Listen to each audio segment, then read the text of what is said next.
పట్టణంలోని అమ్మచెరువు మెట్టనందుగల వెలుగు సంస్థ యొక్క 28వ వార్షికోత్సవ వేడుకలు సోమవారం అట్టహాసంగా జరిగాయి.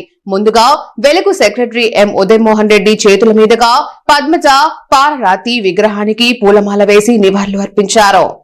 ఈ సందర్భంగా ఆయన మాట్లాడుతూ 1997వ సంవత్సరంలో స్వర్గీయ పద్మజ ఆశయాల మేరకు స్వర్గీయ టిఎన్ రఘునాథ్ రెడ్డి అమృత హస్తాలతో ప్రారంభమై సంస్థ 15 మంది దివ్యాంగులతో మదనపల్లె బెంగళూరు రోడ్డు నందు ప్రారంభించబడి నేడు అమ్మచెరువు మెట్టినందు దివ్యాంగులు మరియు వృద్ధులకు సేవలందించుకున్నారు.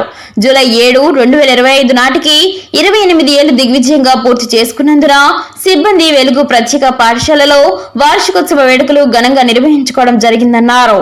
వెలుగు సంస్థకి ప్రారంభం నుండి ఎన్నో సహాయ సహకారాలు అందిస్తున్న ఐఏఎస్ అధికారులు, పాత్రికేయులు, స్వచ్ఛంద సేవా సంస్థలు, సహాయం అందిస్తున్నటువంటి దాతలకు, వెలుగు సంస్థకి కృషి చేస్తున్నటువంటి వెలుగు సిబ్బందికి, అధికారులకు, పెద్దలకు, ఉపాధ్యాయులకు, తల్లిదండ్రులకు యాజమాన్యం ప్రత్యేక కృతజ్ఞతలు తెలియజేసుకుంటున్నామన్నారు. అనంతరం Velugu secretary M Udayamohan Reddy, convener Bhagyalakshmi, Sujatha, principal P Leenakumari, warden Sweety మరియు వెలుగు సిబ్బందితో కలిసి కేక్ కట్ చేసి సిబ్బందికి, పిల్లలకు, వృద్ధులకు పంచిపెట్టారు.